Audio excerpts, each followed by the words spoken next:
The motherfucking Kush smoke. Yo, that looked like the graphic. It did look like the graphic.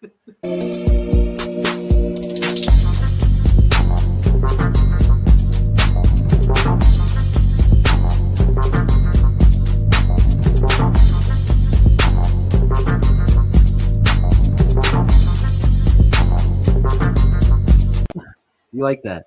It's a good one. It's the faces for me. What's up, everybody? Episode 2 of Sopranos. I am medium pussy Chris Wylde. I am professional wrestler, comic book collector. I forget the rest of my thing. Zach the Ripper Comics. Yes, I forget the rest of my saying. The Kush Man. The Kush Man. But first off, I had a blast last week reviewing the first episode of The Sopranos. The pilot episode with Zach Ripper Comics. We had a blast doing that, and we're going to go through all 86 episodes of this thing as The Many Saints of Newark is premiering in October. Some more news about that movie came out earlier today. Did you hear the news about the movie? I did not. Unfortunately was unable to be near any devices today. So talk to me about it. So you're the only human being in America that isn't around any devices. Just today. Nice. Would you get like the Back to Future car? Wait, Scott! No, that's a device. 1989. You're right. 1989. Yeah, that's a device. That's a device. So wouldn't it be something if every once in a while, maybe once a month, you just pick like today's 1980 day, no devices, you just go on. Why don't we just do it? Why don't we record? Why don't that should be a Sopranos like spinoff? I mean, I don't want to though. I don't care what. Well, then you can record me. Yeah, that works. You can record me doing 1980s day, no devices, just going about my life trying to do it the 1980s way. You don't want to be in the 1880s. You'd probably be Nah, shot. fuck that. Everybody's got bushes. Yeah.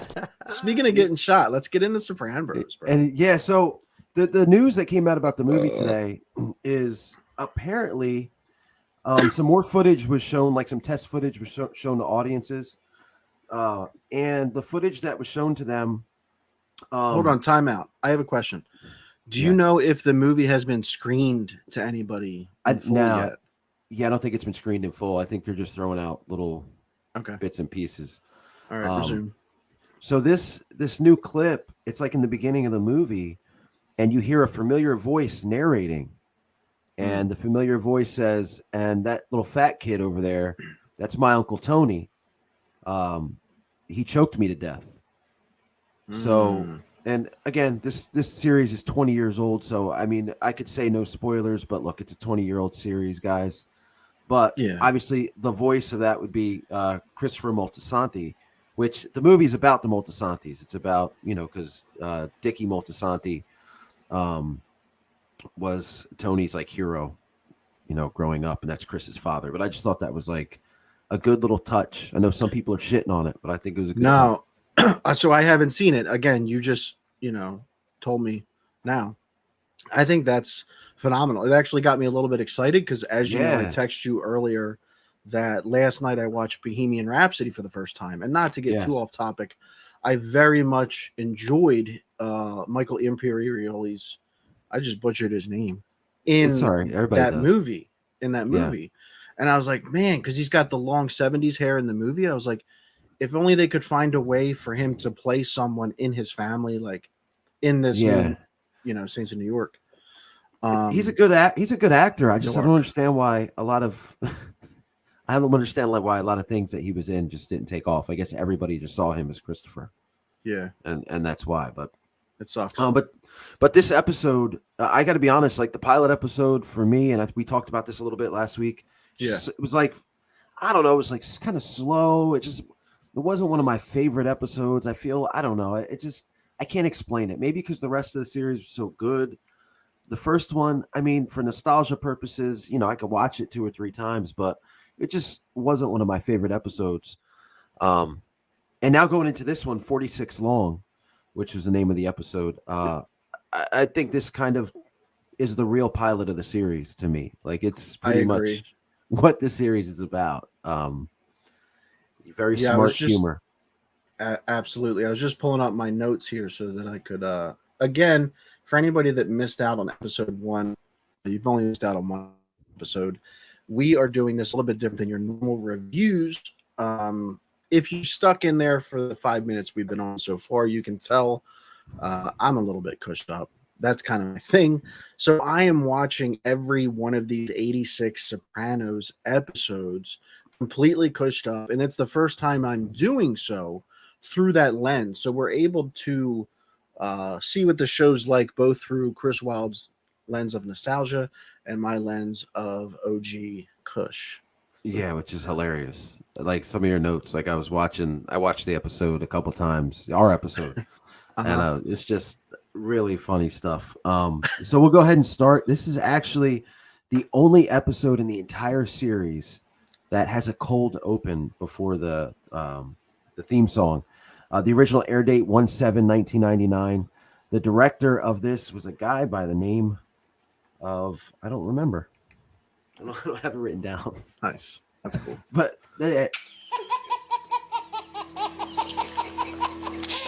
we're live here, guys. This is what we do. I do actually have it written down. It was directed by Daniel Attias. So who good old remember Attias. A name like that? Yeah. Attias. Rock me, I'm Attias. There you go. Remember Amadeus, that dude? Yes. Dork. We're talking. It's a wrestling reference. Yeah. Yeah, it's a wrestling reference. Yeah. I wonder what he's doing now. Probably not much.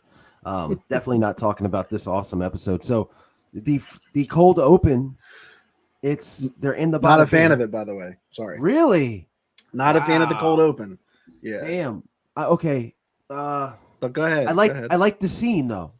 Okay. I don't like where it was, but so in the first episode in the pilot, Tony's sitting in the Melfi's office, and he's looking up at that statue, and he's in a very weird place, not familiar. Now you go into this, he's in the Bada Bing. It's like a man cave to these guys. Absolutely. Back room in the Bada Bing. They're counting all this money. It's Tony, Silvio, and Paulie. They're counting money. They get the TVs on. It's got a ex-mob guy who is basically talking about the decline of the mob, how there's no more money, that these things are drying up. Meanwhile, these guys are counting, thousands and thousands of dollars. Paulie Walnuts, who I went on record last week saying is my favorite character in this whole thing. He has like a coming out party like this in this episode.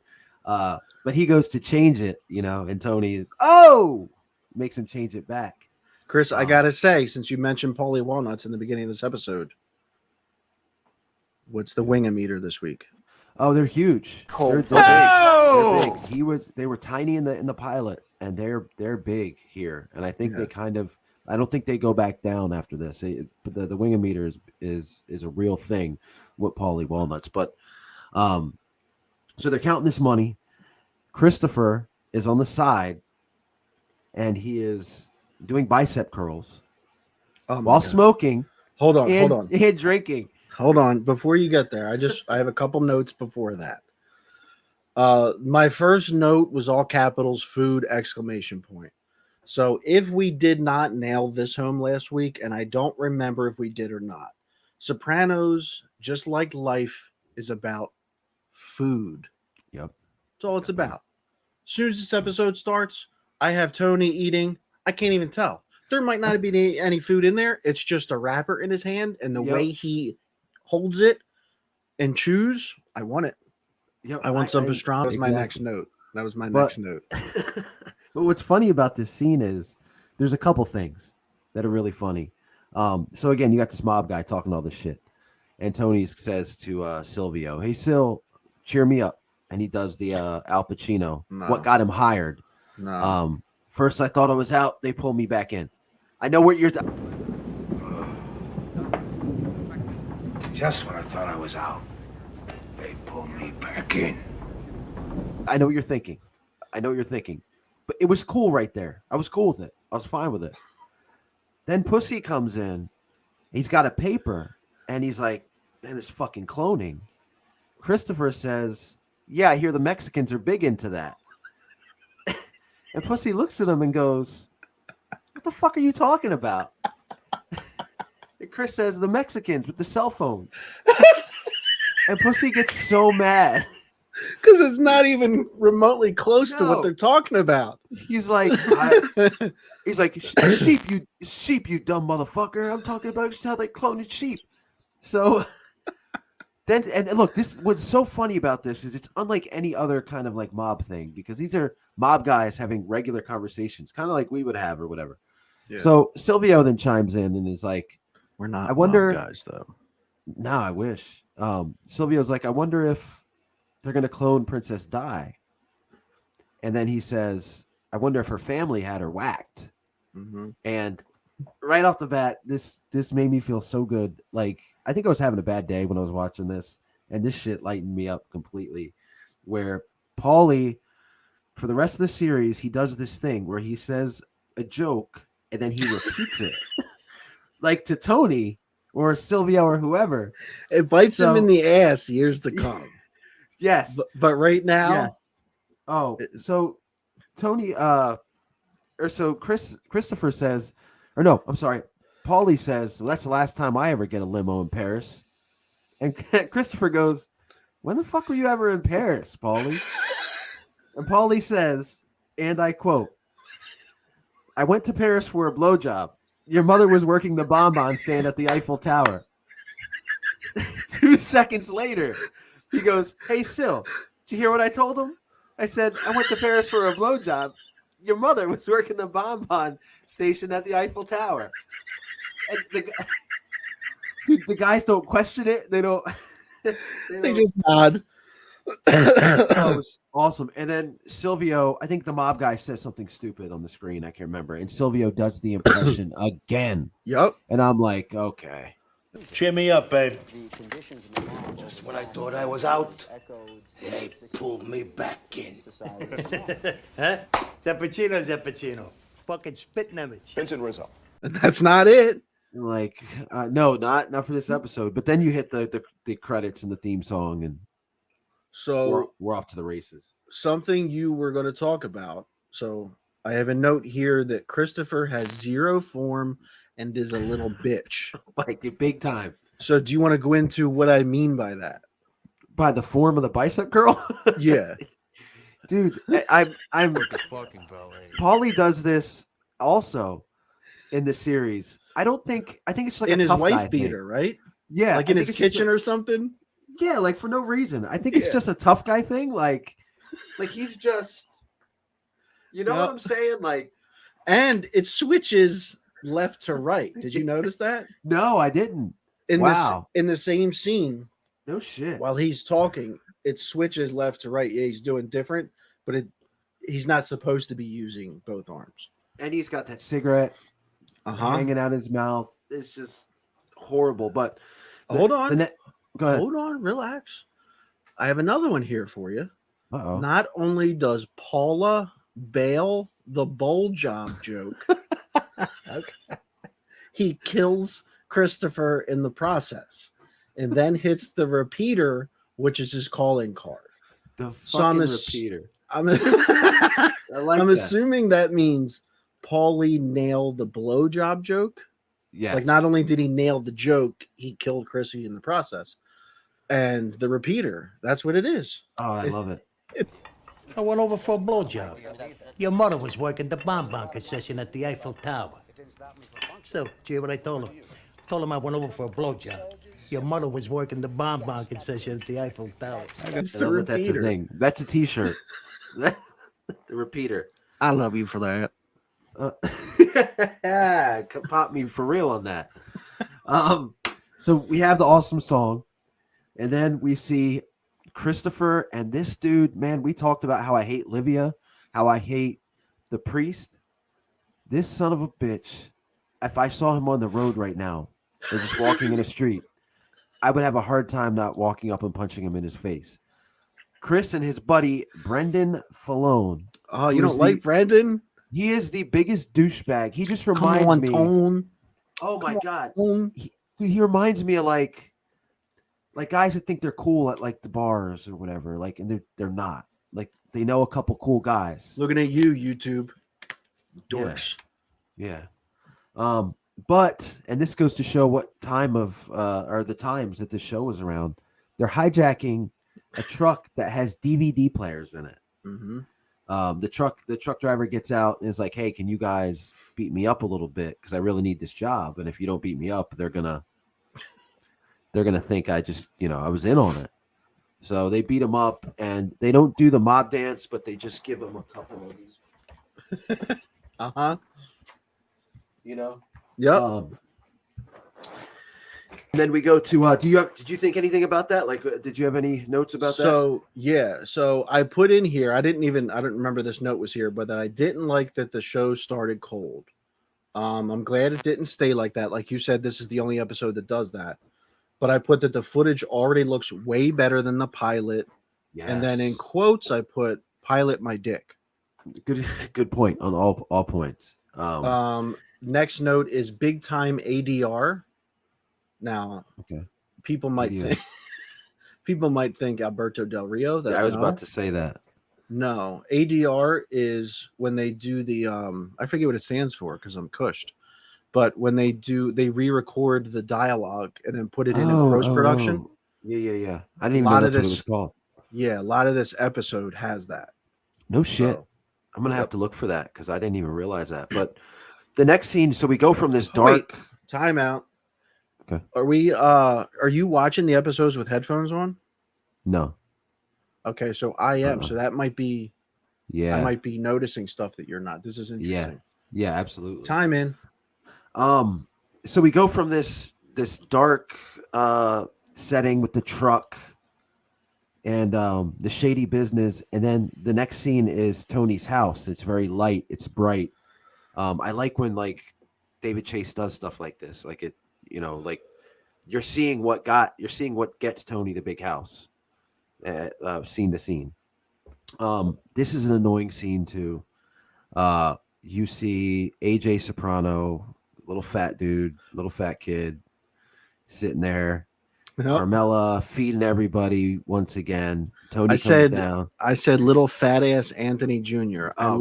I looked exactly like him at 12, 13 years old. Shitty bowl cut, little chubby cheeks, you know what I mean? Little fat ass bitch. I looked exactly like him. I hope he's watching. Little fat ass. That's another t-shirt. Little fat ass bitch. I love you for that. Yep.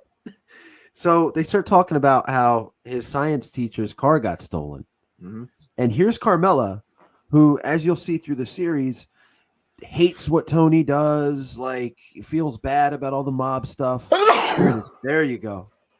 Get it all out, buddy. But she's asking Tony to find this guy's car because Big Pussy has a auto body shop. Like that's one of his fronts. And Tony's like, man, I don't, he doesn't want to do it. And he says to her, I thought I told you I changed my name from LoJack to Anthony Soprano. And then Tony says to AJ, what do you got in science? And AJ's like, a D+. And he's like, all right, I'll see what I can do. So that's not what I meant, Tony. Yeah. So then Tony does this, and he doesn't do it with her that much in the series, where he like starts dancing with her and sings something weird. And AJ's got this shit-eating grin on his face because his parents are getting along and not yelling at each other. And his dad's passing out. That's a note that I made. This family, I believe, like certain families, like the original Roseanne casting, I believe they were all a bunch of fucking fat slobs. Yes. You know what I mean? They played it perfectly. Yeah. Yes. This is fantastic casting. You know? Bunch of fat slobs. Bunch of fat. Like I was waiting for you to say white trash. Like they picked the perfect white trash. I mean, you know. So now we go to my favorite place in the show. Is the Bada Bing. We go to the Bada Bing, and we meet Georgie. Georgie is the bouncer / I guess he's like a bar manager maybe, and he's basically a big fucking idiot. Like he's just dumb as shit. And again, this goes to show the sign of the times. He can't figure out this phone. He can't figure out how to transfer the calls. He can't figure out how to hold the calls. He's just all over the place. Christopher arrives and shouts, "Oh, technology hits the Bing." and he's got the DVD players outside. Yeah. So is the technology the phones or the DVD players? I think he's talking about DVD players. So Tony's getting ready to leave, and he tells Georgie like, "Hey, Serge is going to call me. Make sure it's an important call. Make sure you put him on hold." And I'm like, I can see what's coming. So they go outside to the parking lot. Brenden, the douchebag, is out there. The DVD players. Oh man, Zach, the boxes are fucking huge. It was like they're so big. And Tony automatically says, I hear they don't have as many titles as Laser. Yeah. And but there's more coming, Tone. Yeah. Brenden says some shit. And then Tony says something. I wish I would have wrote it down. Tony says something. This is funny as hell. Tony says something to Brenden, like smart. Yeah. And Chris, and this is, dude, I don't remember Chris being like this, and maybe it's because Tony's not the boss yet. But Chris is so disrespectful to Tony. He tries taking it. Yes, Chris says, right after Tony says what he has to say, Chris goes, "Oh, fuck it," and he tries to grab this big box from Tony, and it's hilarious. Yeah. And then, they go back into the Bing, and Chris is like, "Why can't you be nice to Brenden, Tone? Why can't you be nice to Brenden? This was his idea. This was his score." Now, side note. The score is going to blow up in their face, and we'll get to that shortly because the truck that they hijacked belongs to Junior Soprano. So with that being said, that's that. Serge calls, of course. Georgie fucks it up. Tony gets pissed off. And then he says, all right, I got to call my mother. Calls Livia, who is an absolute, just miserable human being, void of any joy. He calls her. We all know the words that were spoken on this show last week. Yeah, she's the absolute worst. Oh my God. I don't even want to say rest in peace. Oh no. And it's not even her. I mean, she might be a wonderful lady, like in real life. Not with that face. But yes. Yep. I stand by him. You wanna, in case this is somebody's first episode, you want to tell them what you said? That I don't hope she rests in peace. Yeah, that's what he says. He says he does not even want to say rest in peace when it comes to Nancy Marchand. Yep. Livia Soprano. But I've got to give it to her. Because if she's not really like this in real life, this is a hell of an acting job. This chick, I agree. So Tony calls her. Of course, she starts giving Tony shit. She's got mushrooms on the stove. Yep. She tells him to hold on. She goes, looks out the window. She's being nosy as shit. The post lady, who happens to be a black woman, is just putting a package on securing this guy's doorstep. Securing she's like, what is she up to now? And I'm like, this bitch. Meanwhile, the mushrooms catch on fire. Yep. Livia's over there. Tony can hear her. Tony's getting mad, going, Ma, screaming it. Now, these strippers at the Bada Bing. Yep. Strippers. They all start to slow down. They slow down. No, all of a sudden they got hearts of gold. That is. That's 3. That's 4. All right. COVID. That's the Delta variant. That's the Delco variant. Yeah. So the mushrooms are on fire. Tony's yelling at her. She picks up the phone and says, "Who's this?" Yeah. "Ma, it's me." "Oh, call 911. Oh, the walls are turning black."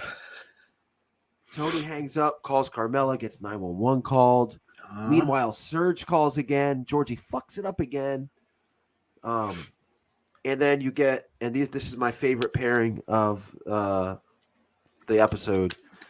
You get Big Pussy and Paulie Walnuts, the detective duo, the buddy cop movie. They're on the case. They ask Tony, "Hey, what about the Saturn?" Because the car was a Saturn that they got to get. And Tony's like, "Just talk to my wife." Yep.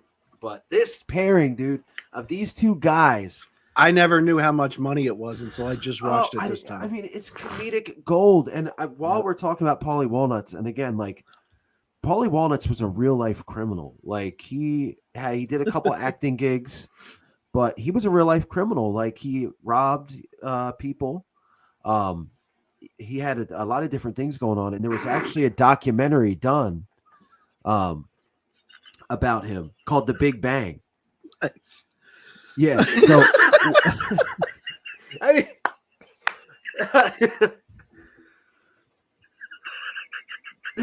let him go. Just let him go.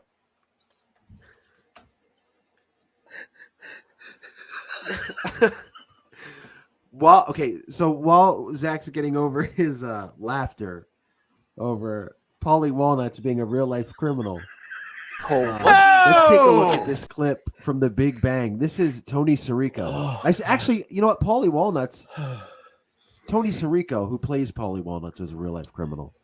Yeah. And check this out. Robberies in my life, and I pay for them. I did what I had to do. Did you ever go to jail? Yeah, How many times? a few times. Did you kill? Did I what? How did it get started? Why is it here? You asking me? Yeah. I have no idea. You'd have to ask my brother, the priest. Do you believe in God? You gotta ask me that? I would never be here if there wasn't something bigger than us all. Fell in love with a little girl in the neighborhood. About 3 months after I got married. 3 months, Chris. Tree. Yep. It's really hard for me to explain. I just went downhill Big from there. country. It was an eventual divorce. And that's why my kids and me are not that close. And I wish I could have changed that somewhere along the line. So you see the sadness in this dude's eyes, man. Like, and before The Sopranos, he was living in like his mom's house at 54 years old, like on the couch, dude. Yeah. So the genius of Tony Sirico, and it shows in this episode. Isn't Paulie, not to give future spoilers, isn't he incredibly close with his mom? Yes, big in the time. show? Okay. Big time. I wonder if that bled through it all. You know what I mean? It could have. Yeah, it definitely could have. So Interesting. the next scene is kind of a throwaway scene for me. Carmela at the house with Livia. The So, fire guys are leaving. It is a throwaway firefighters. scene. Fire guys. It is a throwaway scene, but even in a cushed up state, I made this note. The Carmela Olivia scene, this whole scene here is reused after Livia dies in real life. Oh, really? That was one of the Yeah. heads. Yeah, the dialogue that she's giving here is very Yeah. you know what I mean? It's all Yep. one shot responses, and it's the Yep. stuff that they used later. I think she was talking to Tony or whatever. So Carm Future says to her, spoilers. and that scene is one of the most disturbing scenes when she dies, and we'll get to that. It's creepy as shit. But Carmela basically tells Livia, "Why don't you come live with us?" And Livia's, "Nah, leave this house that my husband and I were in. He was a saint." And Carmela rolls her eyes. And then, because Livia has to shit on Tony every single chance she gets, says, "That son of mine, is he still having those fits?" They're not fits, ma. Yeah. And then she starts talking to her about the retirement pastine. community. Oh, yes. The pastine. Carmela and this, What? What is pastine? I again, we'll put something up. I think it's like tiny pasta or something. Like, Ma, how about I make you a little bit of pastine? Yeah. So I had in my notes going back to the scene where the mushrooms are on fire. Okay. Now Carmela runs to the phone and said, or not Carmela, Livia runs to the phone and goes, "Look at how I live." Pastine, yes. Now we get to Pussy at the body shop. He's at the body shop, and the worker, he's trying to figure out who stole the Saturn. And one of his workers is like, Workers? yeah, he's like, they said that the guy had a uniform on. Do you know what he said the uniform was from? Do you remember? My dick. Close. He said the guy was wearing a uniform from Butt Fucks. Oh, yeah. Starbucks. Yes. Yeah. Yes. So the detective work begins with Pussy and Paulie. They're at one of the Starbucks. Paulie is pissed. Absolutely pissed. He's sitting there with this frown on his face. tries to order a regular coffee. Of course, at Starbucks, there's no such thing as a regular coffee. Yep. Pussy asked her if the guy works there. He doesn't. And then Paulie goes ape shit talking about the Italians, about everybody stealing food from the Italians. Pizza, calzone. He's like, but this espresso shit, it's the fucking worst. Mm-hmm. So he's just fucking hot about We should that. be getting credit for this, pussy. He's so mad. It's insane. And it's so entertaining how angry he is. Because it looks so real. Yeah. It's I mean, you almost feel like it's justified. Yeah. So, and by the way, they got 2 beverages from this faux Starbucks. $2.64. I didn't notice that. Would that be $12.64 now? Probably per beverage. Especially Yeah, in the city. Paulie was right. Yeah. He was right. That's some bullshit. Yep. We finally see Melfi. She's in scene 8 of this. What I thought was funny is Tony is talking to her about his mother, and Tony says that Carmela won't let her come over. And Melfi's talking about how his mom is void of any joy and this and that. And Tony says, "Oh, she's a sweet old lady." And then again, this makes this episode so funny. Do you have any notes on this scene? Because there's something that's about to happen that is absolutely fucking hilarious, and it's not supposed to be. Bam. Bam. No, I don't. So Melfi asked Tony, "Give me do you have any loving childhood memories? Can you tell me of a loving childhood memory?" And Tony sits there for a minute. And he starts to smile and starts to chuckle, and he goes, "Yeah, there was this one time we were at the beach, and it was all of us, my sisters, my mother, my father." He said, "And my father fell down the stairs." He goes, and everybody's just sitting there laughing. You know, my mother, we're all just laughing. And Melfi, that's happening in the movie.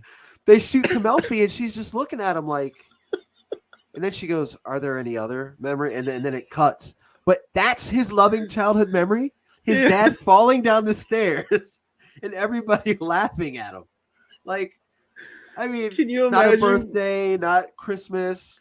Chris, I'm sorry, medium pussy. You are a father in real life. Can you imagine if your children's favorite memory was of you falling down and breaking and everybody your leg? laughing at me? Yeah. Everybody laughing at you. Oh my God. So he gets upset. Tony gets upset and says that he's coming to her to talk about his mother and he's ungrateful. She did she worked hard for us. She was there for us. And here I am talking to you and complaining about her. The next scene, he's got flowers. He's walking into her house. Now, since she almost burnt the house down, they hire a Jamaican lady. Mm-hmm.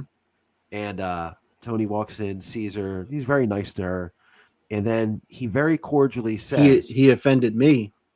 I know. I thought about you. Yeah. He says to her, "Look, but the hours that you're here watching my mother, no ganja." Yeah. And she just looks at him like, this guy.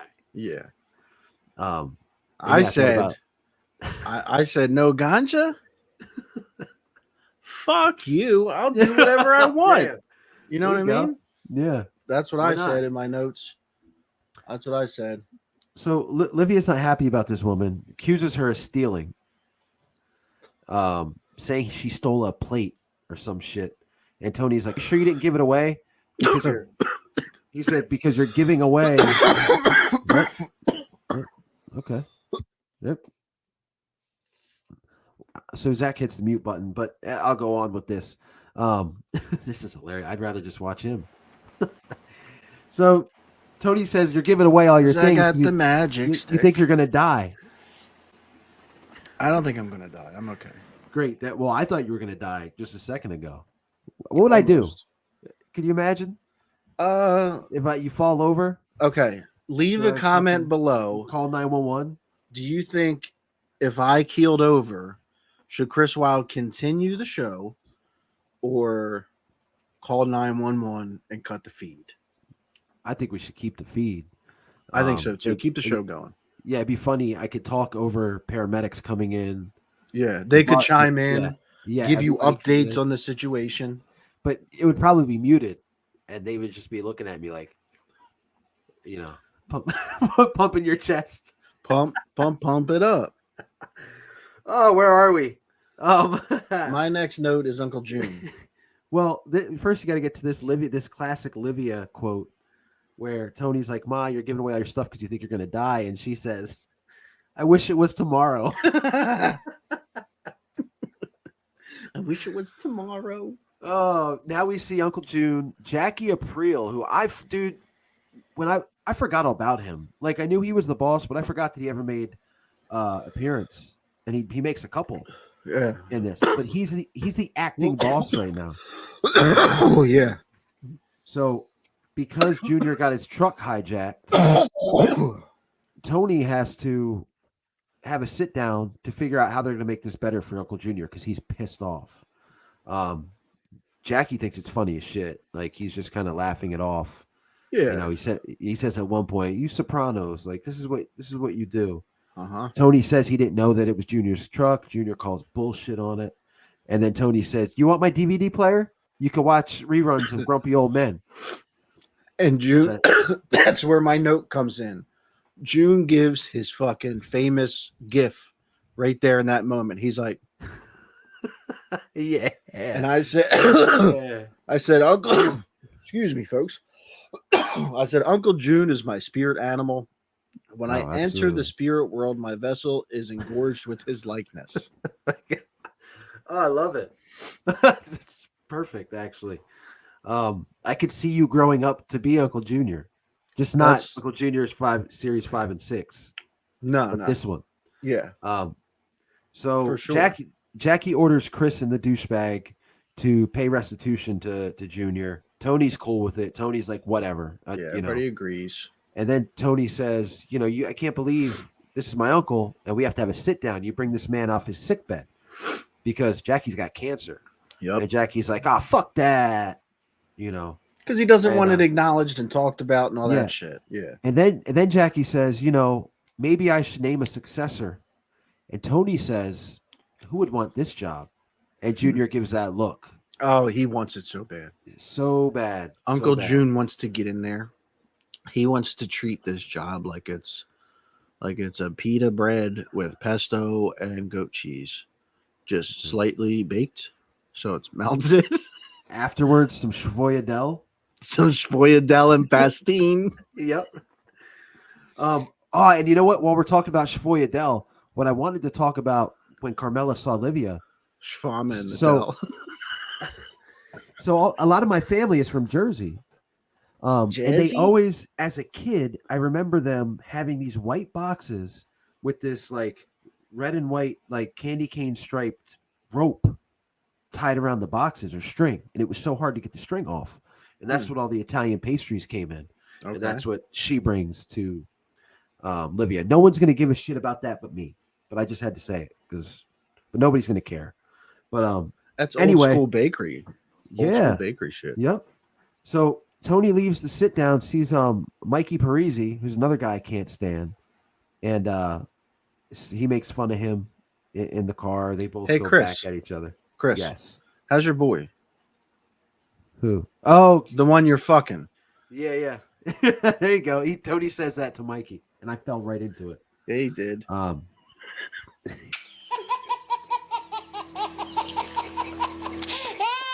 Tony he also scare the shit out of him though.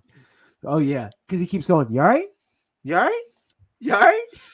You sure? You all right? Yeah. You all right? And Junior also says in this scene that Christopher Moltisanti is a fucking loose cannon. Uh-huh. And he doesn't like Brenden Falone like I don't because he's a meth head. So now we go to another Starbucks with Paulie and Pussy. Pussy says they found out that it's 2 gay guys that stole this car. Paulie is staring at an espresso machine. He steals it. Yep. For no reason.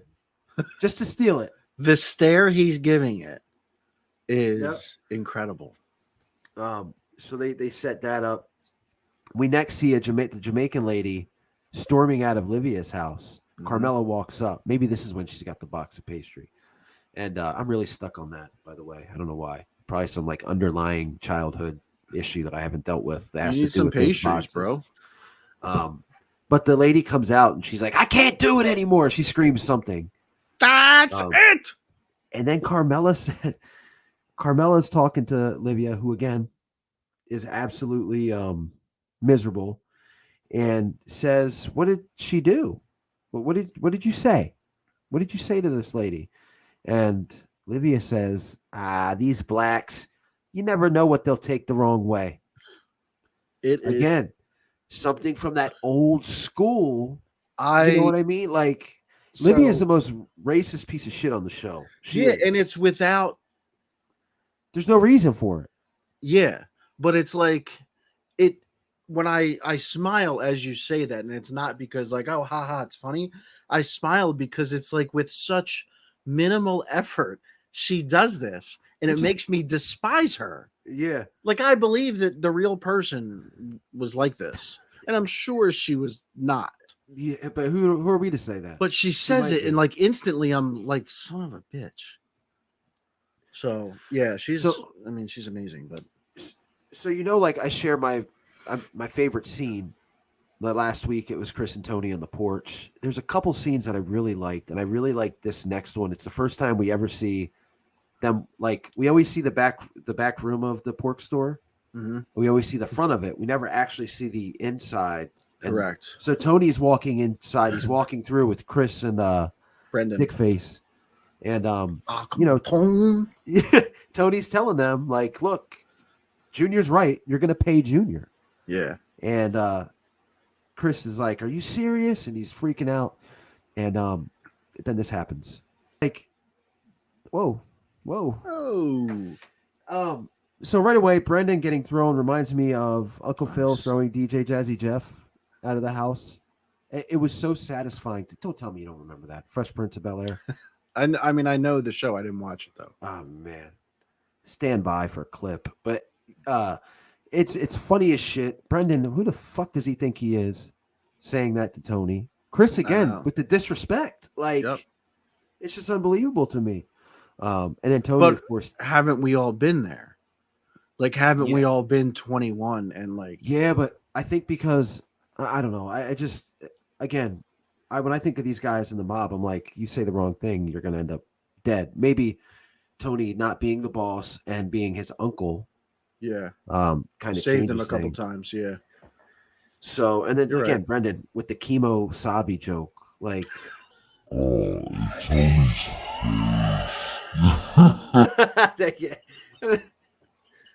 I'm telling you. There you go. Oh, I love it. One more time for the people at home. Come on, dude. People at home aren't listening or watching, but they should be. They really should be. They will be. This will be one of the episodes they're like, when this is really popular, they'll go back. It won't be. Oh, shit. I mean, you're right. Know. Paulie and Pussy go to the gay guy's apartment. One of the gay guys is Mike Epps. I thought, the comedian. Yeah. The dude that, like, they tried to trick me in Friday into thinking was Chris Tucker. Yes. It's not Chris Tucker. No, it's not. Nothing. Yeah. So Paulie calls them princesses. It's funny because he knocks on the door and he's just like, humana. And they're like, what? And then Pussy kicks the door open. They make these guys take them to where they took the car. They get there, it's already chopped up, meaning it's useless. Paulie and Pussy are pissed. Pussy says to Mike Epps, you're gonna get the plates off that car and then steal me another Saturn. And the gay guy goes, over the razor wire? And then we go to another scene. So the car's chopped, but they're still gonna get a Saturn and they're gonna put those plates on it. Yeah. Which is just like ridiculous. You go to the next scene, Tony's staring at the pool, looking for the ducks. Meadow tells him, you shouldn't be so sad because remember how pissed you were about the pool filter. Yeah. So they're waiting on Livia. And again, this is a funny fucking scene. Hold on. There's something I noticed that you might want to do a second watch through this last scene you just talked about. So in the kitchen, the scene where Meadows talking with Tony, and I think doesn't what's her face walk in? The wife? Yeah, I think so. Carmela? Yeah. They're setting dinner. Yeah, yeah. 'Cause they're waiting. Yeah, yeah. Watch it again because you made note of this last episode on the first episode of Soprambros, where James Gandolfini was still working on the accent. Okay. In this kitchen scene, you can hear him clearly go from Tony to Gandolfini and then back to Tony. And it's like, oh yeah, because he doesn't have that mob New York accent. Yeah. Not at all. Yeah. I'll definitely check that out again. I like shit like that. It was pretty cool. So Livia, here's where we go. Drops off a friend. She takes a friend to the hospital. She goes to drop her off. Yeah, she does. And I love this so much. She tells her friend gets out of the car. She says, "Make plenty of noise. You never know who might be in there." I gotta be honest. I think that's something I would do. Like, I'm so paranoid, you know? I'm doing the Steve Austin thing now with the hands. You have to. Damn. I think it's a microphone. It's once you have a microphone. Yeah. So Livia looks like she's gonna go in reverse. The dumbass doesn't put the car in reverse. It's still in drive. She runs over her friend. Like, her friend it's so good. Oh man, it's great. It's so good. It was, again, so satisfying. I loved every minute of it. Tony's in Melfi's office talking about it, you know, and I'm a little bummed here. I'm a little bummed. Yeah, because Dr. Melfi asks, you know, how bad is it? And I'm like, oh, she killed her. Yeah. She killed her. And Tony's like, broken hip. Yeah. I was like, that's it? Yep. And I guess what's her name she broke her wrist. Yeah, Livia she broke her wrist on the steering wheel or whatever. So doctors tell Tony Livia shouldn't live alone. Tony brings up Green Grove. It's a retirement community. Melfi says it's like a hotel or whatever. And then Melfi goes on this diatribe of talking about seniors. And she says, I know seniors who are inspired and inspiring. And we go outside this club. This is the next scene with Christopher and Douchebag. And Brenden. the bouncers don't give a shit about them. Like, they're like, hey, I know Leroy or whatever. And they're like, the guy's like, oh yeah, okay. And he lets in other people.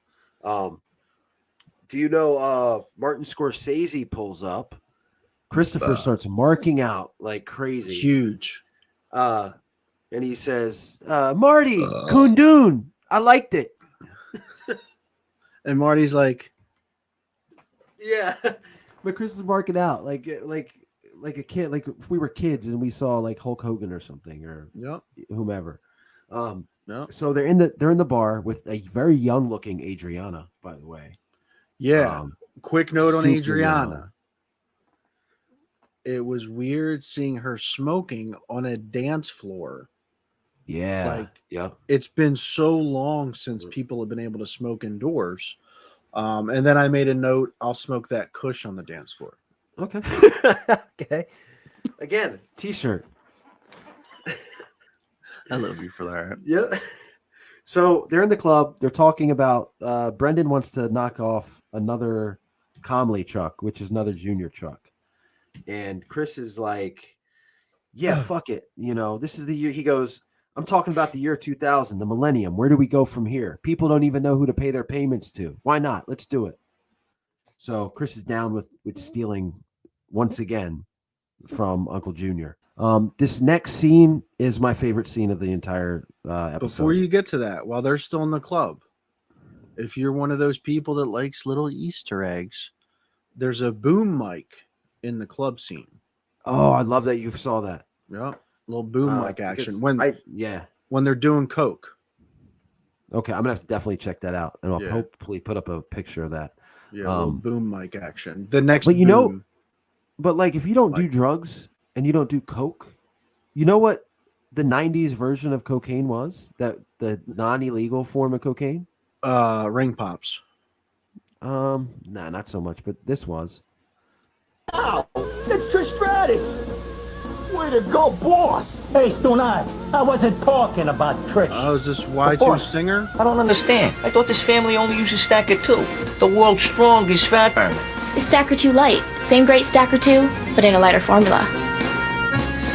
Welcome to the fan. Trish Stratus makes a appearance on the Sopranos. And what horrible footage, because it came from a VCR where we had this thing called tracking that sometimes we couldn't master. It was the worst. I was pretty good at it. It depended. Like what kind of cassette you had. If you recorded on SP or remember like LP, like you could get more. Oh yeah, for sure. Was worse. I just think if you were to put me in a competition with tracking, I'd probably do the best out of anybody you know. Is it the thumbs or? I can't tell you what it is, but it's my balls. Okay. All right. So this next scene, while we let that digest, let's check out my favorite scene of the episode. Just Virginia ham. Go and get yourself some more. No. God, dude, it's so good because like Gandolfini is, I mean, he hates her. The acting, man. Like he hate me. Oh man, he hate her. Just great stuff there. Livia just has to make him miserable, and he's had it. He was done when she started with the "Kill Me Now." He was done. And like in my life with certain people, I feel like that sometimes. Oh yeah, that's absolutely you with certain just people like, sometimes. You're really trying to do the right thing. You're really trying to be good, and it's just you just can't. It's just and you got to be done. So, we go to. I wish I was done with the Al Pacino shit. But we're not yet. We're getting there. So Brenden goes to pick Chris up at like 5 a.m. Chris has a change of heart where he's like, why be a gangster if you can't follow the rules? He's like, all I ever wanted was to be in this crew. Like, you can do it. I don't want to. Brenden gives him an attitude, goes to. Because Chris says, well, real quick, Chris says, maybe we should be following middle management. Yep. Maybe we should. Maybe there's a reason there's a hierarchy to this mob thing. Yeah, and I'm glad you brought that up because that mob guy. I brought it up. The mob guy in the beginning, one of the things he said in my notes is he said the reason for the mob's decline is a disregard within the mob itself for rules that severed the old dons so well. So kind of makes sense there. So Brenden goes to do it. He's got a couple thugs with him. One, I think, starred in The Wire. I'm not completely sure about that, but he accidentally shoots the driver, drops his gun out of the truck, shoots the driver. Brenden is so over the top, starts to cry, grabbing his dick, he's like, oh. And the one dude's trying to do the sideways gat. Yeah, enough with that gangster shit. Oh, yeah. Next time I mess up at work, that's what I'm gonna do.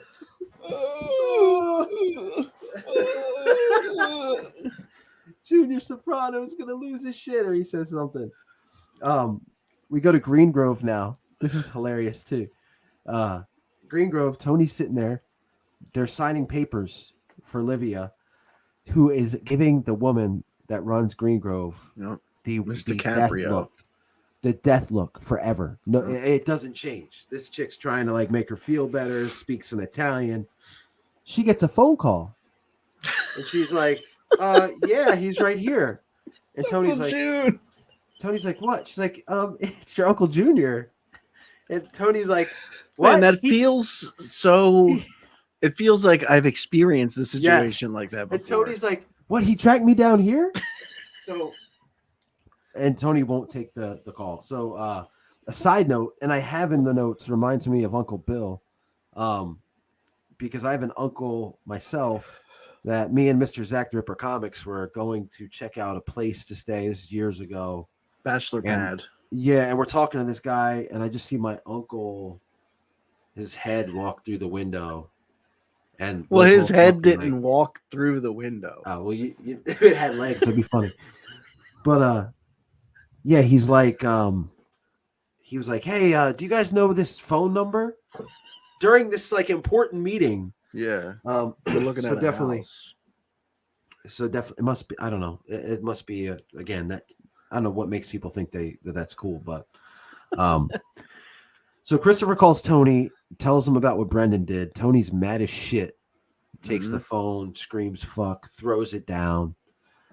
We go into that warehouse, and Chris is telling him like about the guy that died, and Tony's saying you're going to take all this shit back to Uncle Junior, and again the crew's there. Paulie, who's looking at Chris like this, the look is hilarious, and then Silvio, who's wearing one of the suits, and he's the like, truck with suits. Maybe not all of them go back. Yep. And Tony's like, okay, so why don't you guys take this one, this one, this one, this one, leave this one, and get the fuck out of here. And then Tony, talks to Chris about because Chris is like, look, I didn't have anything to do with this. It was Brenden. And Tony's like, well, did you give him any guidance? Counsel? Did you counsel him? Like, this is, and he starts giving him this talk about leadership, which I find hilarious. And then Sil does the impression again. Too much. Third time is too much. Way too much. Yeah. Like, fuck. The brilliance of Sil, and they realize this after this. Oh God. Just when I thought I was out, they pull me back in. The brilliance of Sil as a character moving forward is less is more. When he does stuff moving forward, you remember it like the whole episode. Yeah. They don't need to nail the joke 3 fucking times. So horrible. So it's not his fault. No, it's kind of shitty writing for that, right? I mean, yeah, it's clearly David Chase, right? I mean, or this David Toddy guy. Toddy Hotties. Hottie Toddies. So we go to the school parking lot with AJ, and AJ's telling the teacher is like, wow, my car's back. And he's like, I got here and here it was. And AJ's like, yeah, my dad and my Uncle Pussy got it for you. And he's like, your Uncle Pussy? And then he goes, different keys. So he's like, I wonder if all my work is still in this trunk. Yeah. And he opens the trunk, and the Saturn is red. His Saturn was red. He opens the trunk, and there's yellow inside of it, and he can see the paint on his fingers. Yeah. So they stole a yellow Saturn and put red spray paint on it. Unbelievable. Tony goes to his house. It's empty because he's moving out all of Livia's stuff. And he goes to the mantle. There's pictures of a young Livia who still looks old. And then her with him as a kid. And he starts to kind of cry a little bit. And you think he's about to pass out. Mm-hmm. And instead, he lets the table stop him. And he doesn't pass out. I thought for sure he was taking a bump through that table. Oh, it would have been great if they did that. Yeah. But that symbolizes the duck thing again. He was afraid his family was going to leave him. His mom has now left the house that they grew up in. And you see him with Melfi next. And Melfi is telling him, look, you didn't pass out. Like, unconscious is better, or sad is better than unconscious. And she starts making Tony think that she's trying to imply that Tony hates his mom. Yeah. And he gets so mad at her and is like, I don't even want to talk to you anymore. Hate your mother. And he gets up and he leaves. How dare she implies that. Which brings us to the next scene that ties into the last scene. Tony's at the Bing. Georgie's having trouble with the phone. Georgie's at the phone. He's like, oh, hold. Oh, that's the operator. Oh, wait a minute. Where'd it go? Tony looks disgusted. We're talking days after the previous phone mishap. Yeah. Like, he should have this down by now. Tony's just looking at him with this look of disgust. He gets up, grabs the phone from Georgie, and beats the shit out of him with it. Now, to me, and again, the stripper stopped, which I think is funny. Yeah. But to me, I think he's visualizing his mom. Yeah. Because his mom had trouble with the phone. And he's probably part of him is like, yeah, I guess I do hate her. So he's visualizing beating her as he's beating poor Georgie with this phone. And then Tony walks away. And we get end credits to episode 2, 46 long, which the Another title 40, horrible song to end the show. I didn't even realize what was it. Do you remember? I don't even know. That's I was just like, ugh, sucks. As soon as the credits hit, I was done. So 46 long, 46 dicks. 46 long has to do with Tony's suit size. That's what that is. So yeah, I'm curious to see what song played at the end there. Thought I had it written down, but it sucks. Whatever. It sucks. So that's all we gotta. Yeah, that's all we gotta know. But go ahead. What's your final score? What did we do out of 5 last week? Yeah, I'm gonna give this. Man, it's so hard because it's not the best episode. It wasn't. It was better than last week's. I think I gave last week's a 3. So this one will have a. I'm gonna give it a 3 as well. Now I know what you're saying. How do you give it a 3 if last week's a 3 and you didn't like last week's? You have a time machine. Easy. I don't need to ask the question. So exactly. No, it's just because the bar gets raised so much. It was enjoyable. That's why I said last week was a 1. Yeah, because I know where it goes. And maybe I did just overrate last week's episode. Yeah. But yeah, I thought it was right in the middle for me. Again, it was funny. It was better than last week's. What about you? I went with a 3 as well. Now, if you remember, last week was a 1 for me. Yeah. To me, this felt like, and you said this in the beginning of the episode of Sopranos tonight, that this felt like the Sopranos that we're used to, minus the cold open and a couple things here and there that they kind of get tighter on. So I agree with that. I think there was, I don't think there was enough Dr. Melfi interaction where last week I feel like there was too much. Yeah. So yeah. I feel like maybe they pulled back a lot because of that for this first one, this second episode after the pilot. But yeah, I went with 3 out of 5 because I remember where the show goes, and I just saw what, in my opinion, was the worst episode from my memory last week. Yeah. And so I say 3 out of 5. And it only gets better from here. I agree. Really, yeah. I think next week's is going to be turned up a little bit more, and then there's going to be some iconic episodes coming up. But again, it's just a brilliant series, and the brilliance was shown with Tony and his mom, the acting, like, I mean, just that scene that I played with him trying to reason with her. Yeah. And then kind of being a little bit happy when she's talking about the jewelry, and then getting mad and getting up, and it's just. And then you go to the comedic aspect of it with Paulie and Pussy. That shouldn't be funny, like them, beating these guys' door down to find a car. But it's hilarious. It's absolutely hilarious. Fantastic. So, big ups to them. And with that, I don't really have much else. I think it was a good episode, and I'm looking forward to next week's. Absolutely. And also, guys, please, the ones that are going to watch this, if you haven't subscribed, hit that subscribe button. Zach Ripper Comics and Eagles News Now, whichever one you're watching this on, it will be premiering on Zach Ripper Comics. Just show some love. Share it with your friends. Again, I think once the movie gets a little bit closer to coming out, there's going to be a lot more attention to the series. And again, this is our first but this season. stuff's this content, and I'm gonna just call it content because I think last week was entertaining, and I think tonight was entertaining. From behind the microphone, this is evergreen. Like, just because the movie's coming out in October doesn't mean you got to listen to this before then or watch this after that or whatever. This stuff's evergreen. It'll be around forever. Timeless. Mm-hmm. Like my dick. So.